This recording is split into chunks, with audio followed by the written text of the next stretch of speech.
हमेशा हमेशा के लिए है। When we build, let us think that we build forever।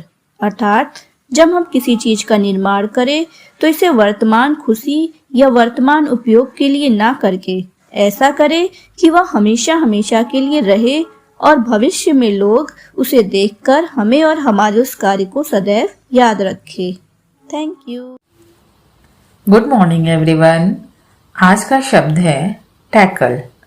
TACKLE। Hindi में अर्थ है हल निकालना या सुलझाना। वाक्य प्रयोग देखते हैं। It depends how we tackle the problem. दूसरा वाक्य प्रयोग, there is more than one way to tackle the problem. Thank you. नमस्कार, चलिए चलते हैं आज की पजल यानी पहेली की तरफ। तो आज की पहेली है, हरे रंग की टोपी मेरी, हरे रंग की टोपी मेरी, हरे रंग का है दुशाला। हरे रंग की टोपी मेरी, हरे रंग का है दुशाला। जब पक जाती हूँ मैं तो लाल रंग का होता दुशाला। जब पक जाती हूँ मैं तो लाल रंग का होता दुशाला। मेरे पेट में रहती मोती की माला। बताइए बच्चों, जरा ध्यान से सुनिए। हरी टोपी और हरा दुशाला जो हरे रंग का होता, पकने के बाद वो लाल हो जाता है। सोचिए और बताइए। जी हाँ, आप ये चित्र देखिए, समझ में आ जाएगा। सही, ये है मिर्ची, तीखी वाली हमारी मिर्ची। Thank you. सवेरे की नमस्ते।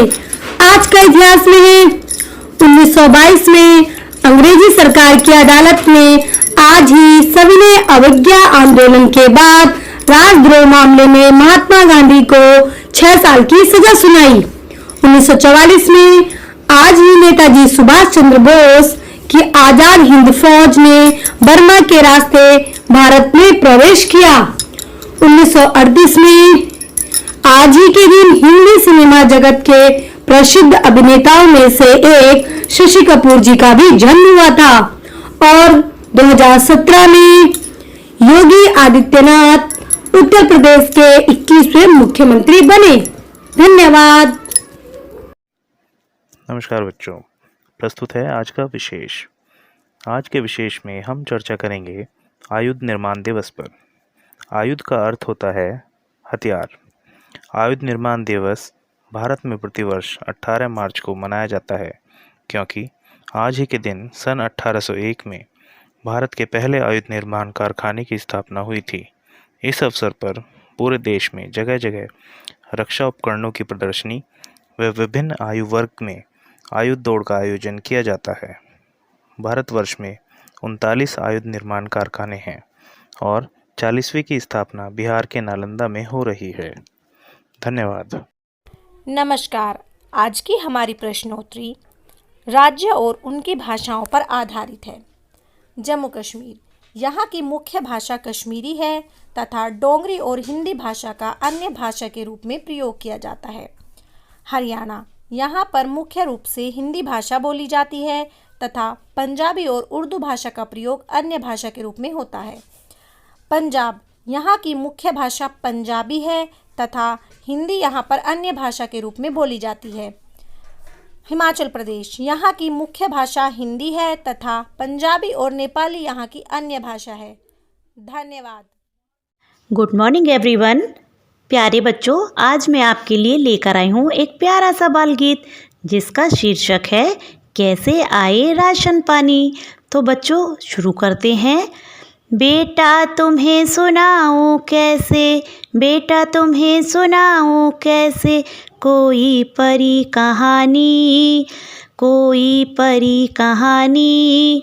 मुझको चिंता घेरे कैसे आए राशन पानी, मुझको चिंता घेरे कैसे आए राशन पानी, आए राशन पानी।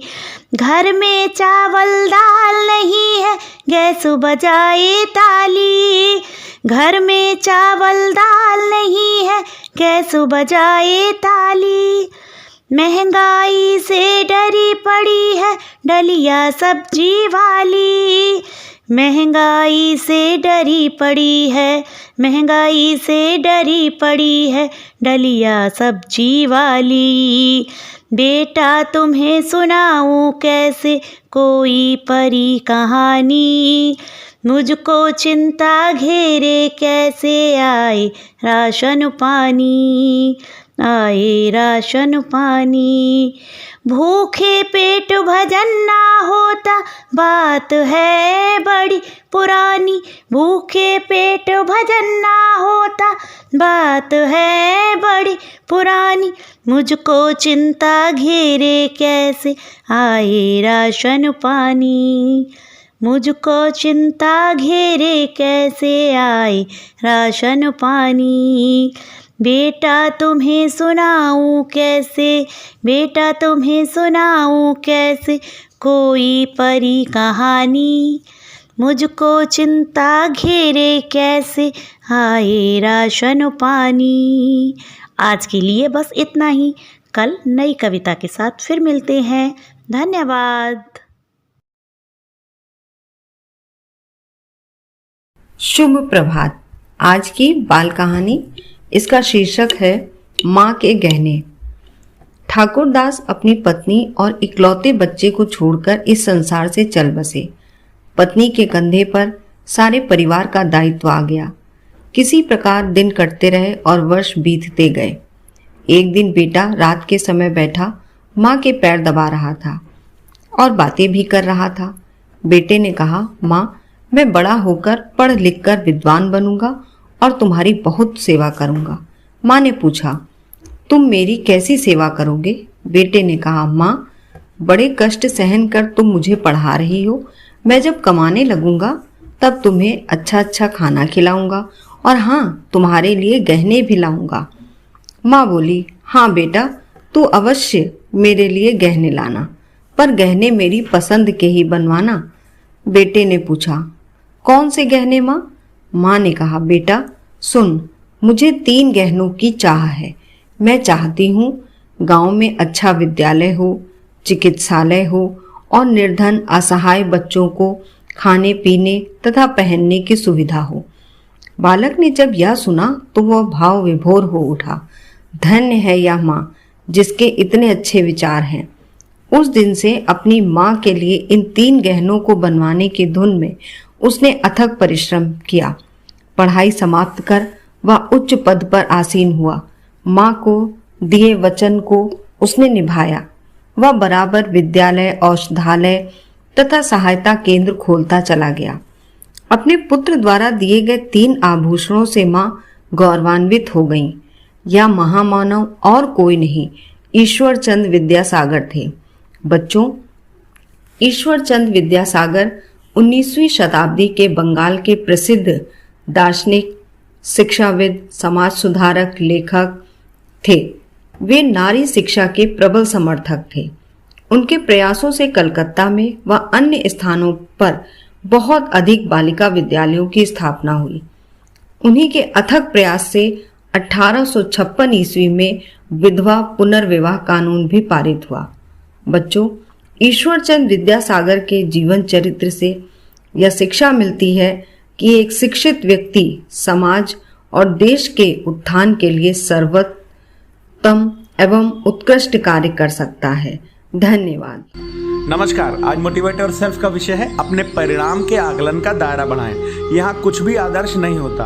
आप बहुत अच्छा कार्य करते हैं, बहुत मेहनत से कार्य करते हैं, बहुत समर्पित होकर कार्य करते हैं। इसका तात्पर्य यह बिल्कुल नहीं कि आपको वही परिणाम मिले जिन परिणाम की आप अपेक्षा करते हैं। यह हमारे स्कूलों में अक्सर होता है कि कोई बच्चे जिनके साथ हम बहुत मेहनत से लगकर शिक्षण कार्य करते हैं, उन्हें सिखाते हैं, पर वो जब सीख जाते हैं तो उनमें से कोई बच्चा किसी दूसरे स्कूल में चला जाता है, कोई अपने माँ बाप के साथ किसी दूसरे शहर जीविका कमाने चला जाता है, कोई बच्चा किसी परिस्थितिवश स्कूल नहीं आ पाता। तो हमें बड़ी मायूसी होती है कि हमारी मेहनत बेकार हो गई।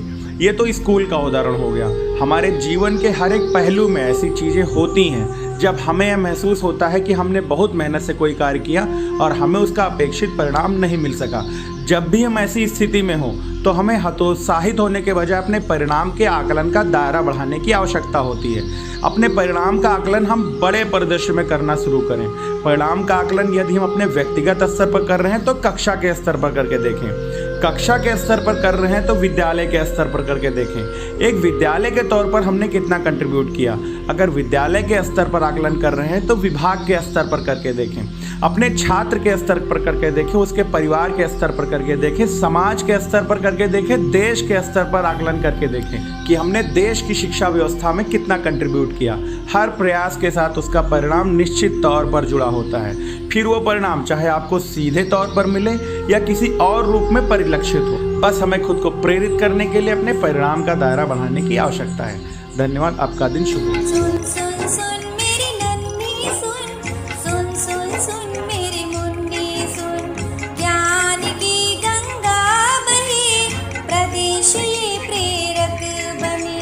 सर्वांगीण विकास हो, उन्नयन की बात हो, अभ्युदय की बात हो, शिक्षकों का साथ हो, बात हो उत्कर्ष की, अधिगम के परिणाम की।